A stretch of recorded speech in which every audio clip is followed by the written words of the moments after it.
Aujourd'hui, je vais vous parler de la soirée Meetup que j'ai faite hier soir, qui était organisée donc autour de Gipster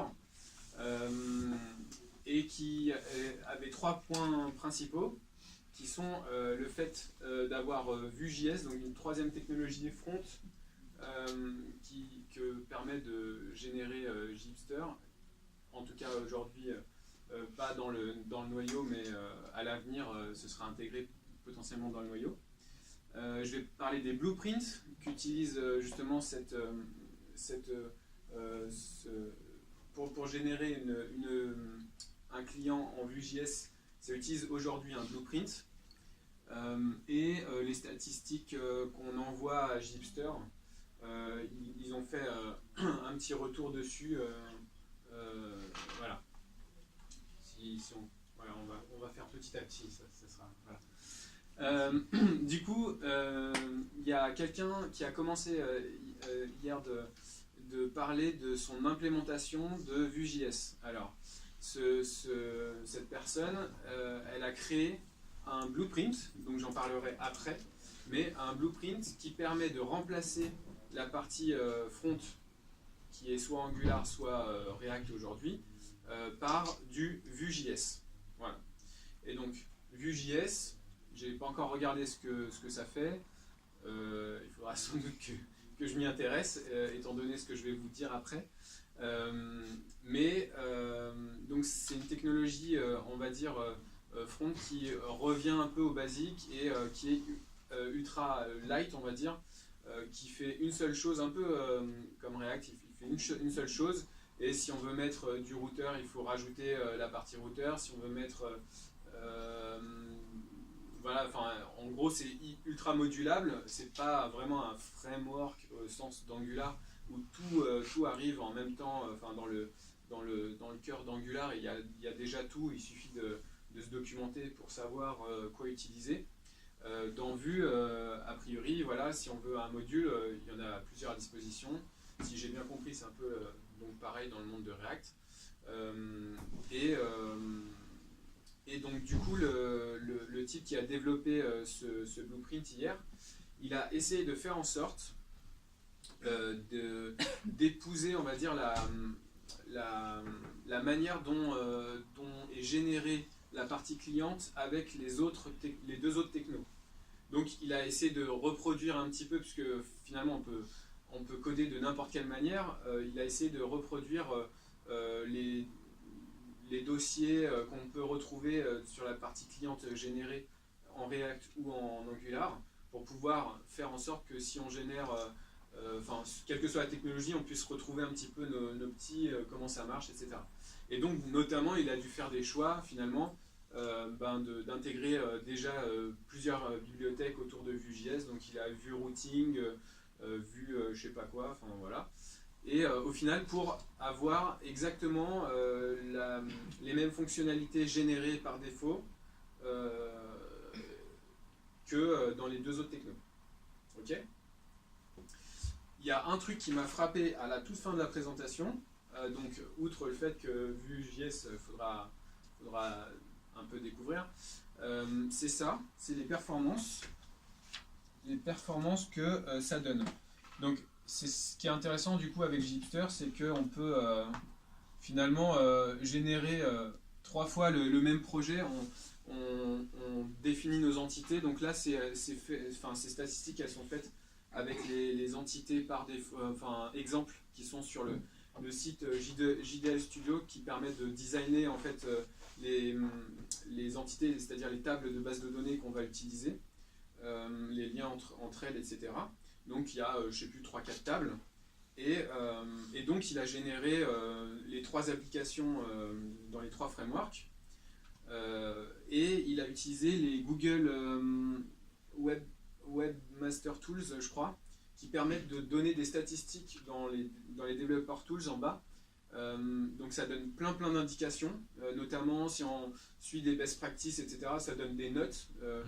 Donc son implémentation en Vue, elle a, je sais plus, AA et C ou un truc comme ça, enfin bref. Donc ça, c'était assez intéressant. Et surtout, après, il y a ça, c'est le temps de réponse de la page qui va s'afficher au premier chargement. Et donc, il faudrait un deuxième élément. Voilà, sinon je vais le mettre en haut. Voilà. Tac. Et donc en fait, ce qui est intéressant, c'est qu'avec Vue.js en développement,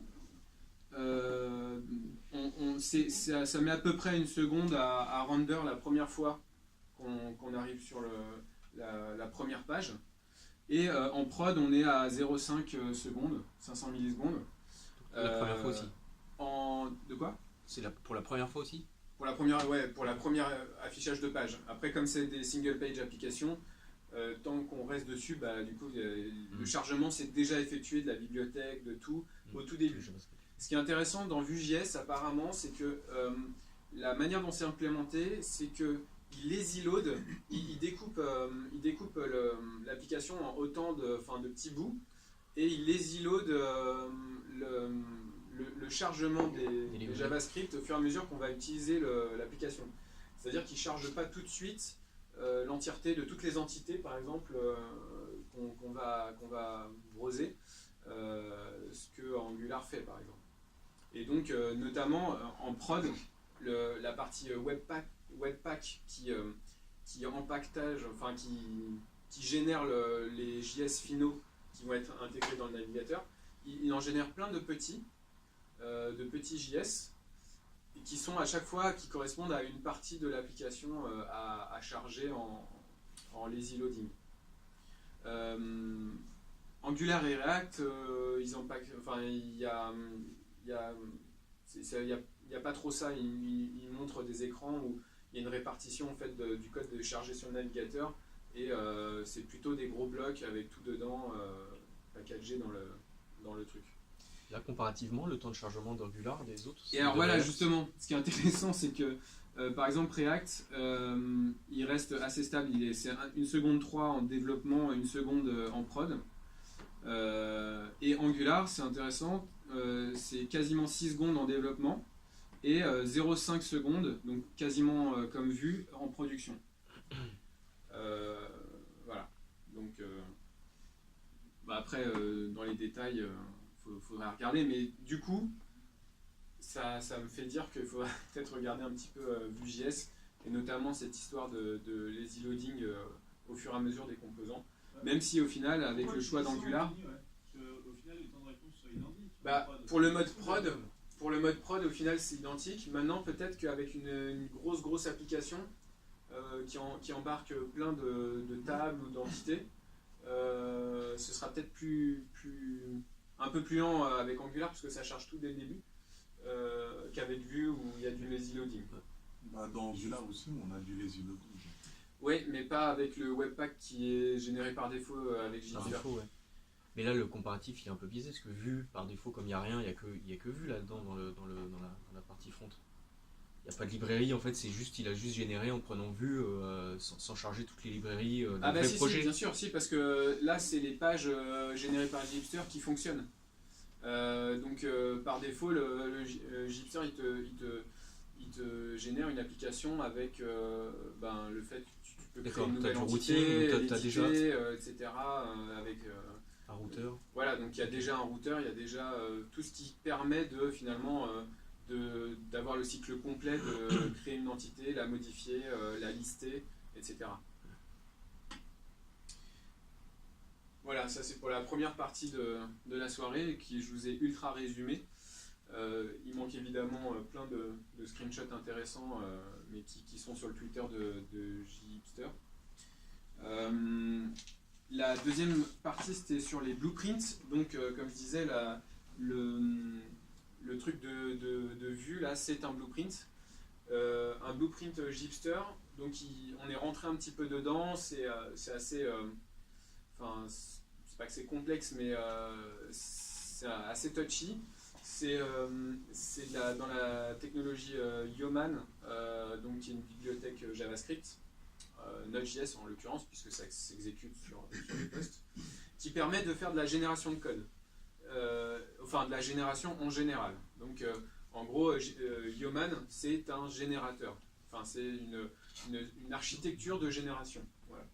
Et donc si j'ai bien compris ce qu'a dit le gars d'hier soir, c'est que il a une sorte de feature qui charge une arborescence de dossiers en mémoire et de fichiers du coup, et que simplement tout à la fin de la génération, il va vraiment créer les fichiers sur le disque,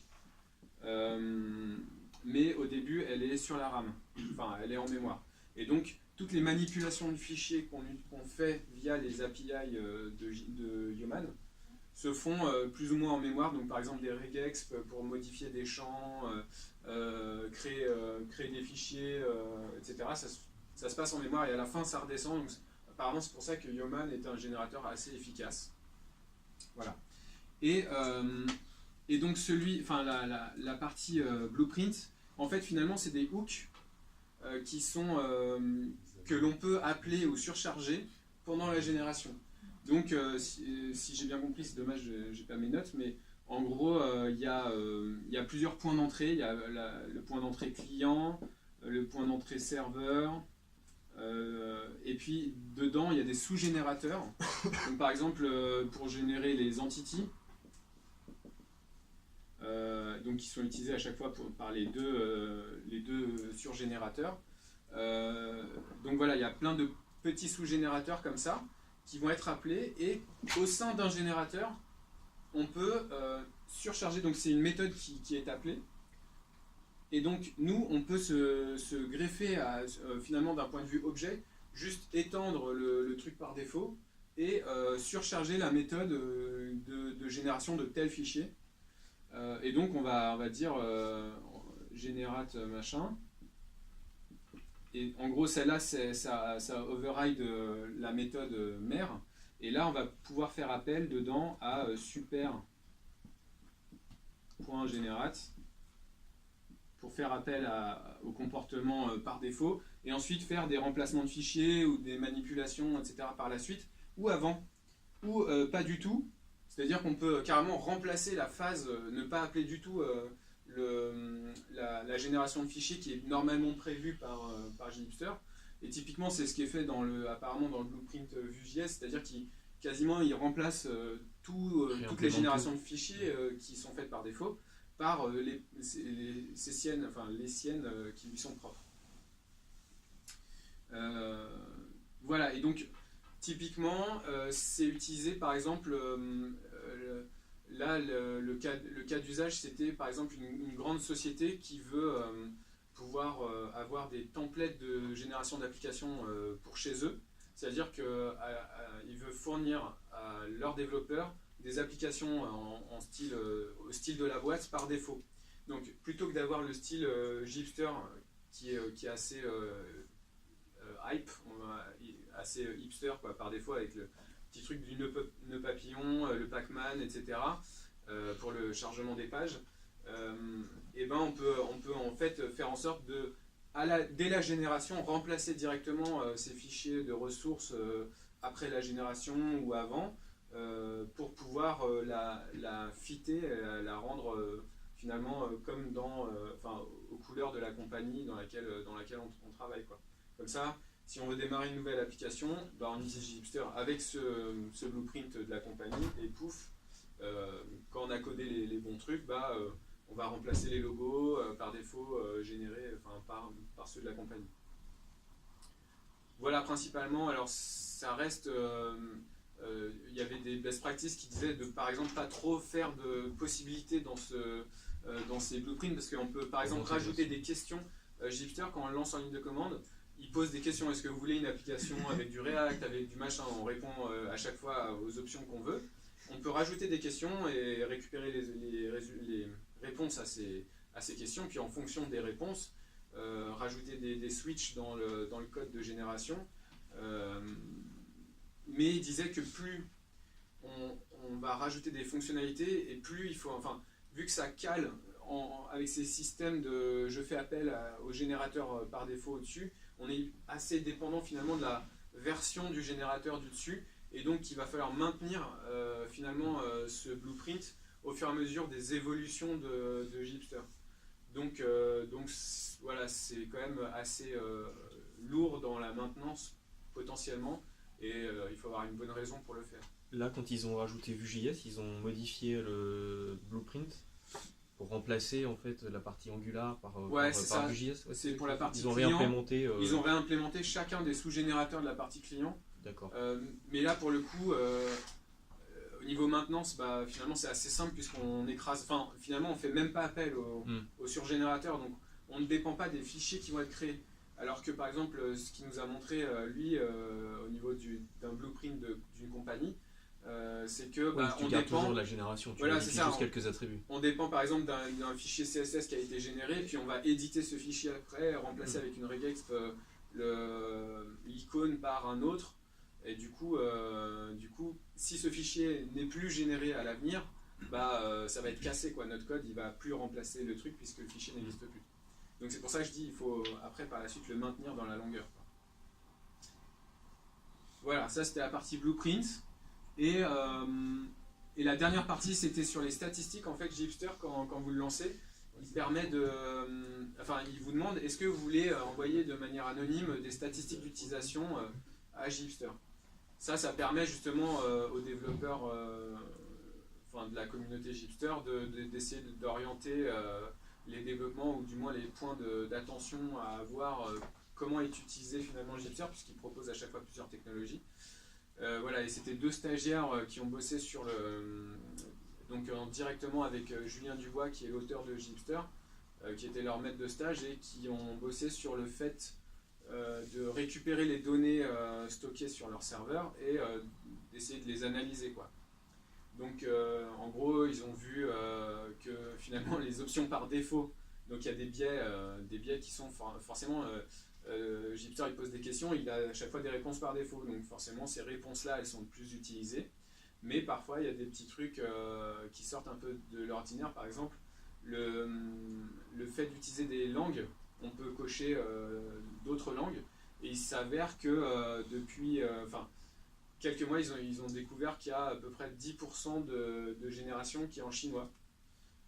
Et donc, ils découvrent qu'il y a une communauté un peu, parce que à la base c'est parti de France, et voilà, il y a du brésilien, et donc à travers ces statistiques, ça permet aussi de voir comment est utilisé les générateurs en particulier. Outre le fait qu'ils ont par ailleurs finalement les statistiques du site web qui donnent d'autres informations potentiellement à mon avis plus intéressantes par rapport à, je ne sais pas s'ils sont sur Google Analytics ou des trucs comme ça, qui permettent de donner qui se connectent d'où, etc.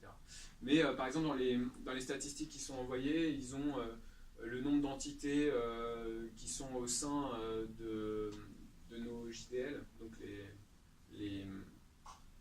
là où on déclare nos entités, si on utilise cette partie-là de Gipster.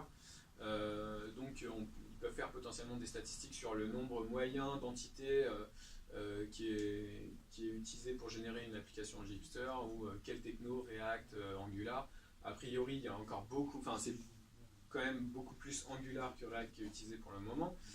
Mais voilà, il y a Vue qui émerge, et puis ils ont des résultats dans leur point d'entrée de statistiques un peu bizarres, parce qu'il y a des réponses qui ne sont même pas dans les possibilités de Gipster.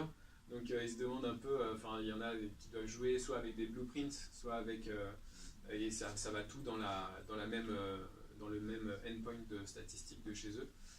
Donc voilà, après sur les données qu'ils ont, je ne sais pas trop s'ils peuvent s'y fier plus que ça, ou en tout cas, il faudra sans doute faire travailler plutôt des statisticiens que, on va dire, des stagiaires en informatique, qui n'ont peut-être pas le bagage, en tout cas statistique, nécessaire pour justement filtrer et enlever tous les biais qu'il peut y avoir à ce genre d'envoi de statistiques, quoi. Voilà. Est-ce que vous avez des questions? Ouais, moi j'ai peut-être pas très bien entendu tout à l'heure, mais j'ai cru que tu avais dit que React était plus rapide en dev qu'en prod. Non, c'est quasiment pareil, mais c'est 1 seconde 3 en dev et 1 seconde en prod. Mais du coup, 1 seconde en prod, par exemple, c'est bien plus que Angular qui est à 0,5.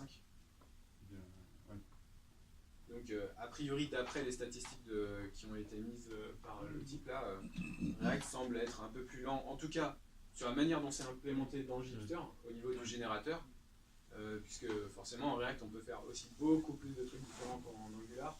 Donc la manière dont c'est implémenté finalement donne des applis un peu plus lentes en React qu'en Angular. Enfin, après c'est à ne pas généraliser puisque c'est dans le cadre d'un test, etc. Et puis on connaît tous les biais qu'on peut avoir dans les benchmarking. En fait, dans les webpacks, là, tu as dit qu'ils génèrent plusieurs webpacks. Est-ce qu'il y a la notion de route et d'arborescence? Genre, il y a un route qui gère Alors, je le sais chargement des autres et un sous-route qui... En Angular, ce que génère Jupyter, il génère un webpack. Ce qu'il n'y a pas d'ailleurs Angular par défaut, il a un webpack qui est intégré et qu'on ne voit pas et qu'on peut customiser mais qu'on ne voit pas. Et a priori que vous avez testé en lazy loading si je comprends bien. Ça. Dans la partie du webpack généré par Jupyter, c'est plutôt monobloc et ça génère que 3 fichiers minifiés, je crois, quand on utilise Angular. En React, je crois qu'il y en a un peu plus, je ne sais pas à quoi c'est lié, en tout cas il nous a montré, voilà, il y a plus de fichiers qui sont générés post-webpack. Et donc le générateur vue, lui, le développeur qui l'a créé a bien utilisé finalement ce lazy loading de route. C'est géré automatiquement en fait. Voilà, c'est ça qui est intéressant, c'est que selon l'utilisateur, le générateur, voilà, le générateur, il génère déjà ton application en utilisant correctement toutes ces technologies, les unes mises avec les autres et qui fonctionnent. Voilà. Ce qui peut donner une sorte d'exemple par défaut de coder, comment coder une application en vue complète, puisqu'on a l'édition, le listing, la modification, enfin voilà, on a un peu tout ce qu'on a besoin, ce dont on a besoin pour faire une application. Et pour suivre autant en React et en Vue, on peut coder en JavaScript pur ou en TypeScript.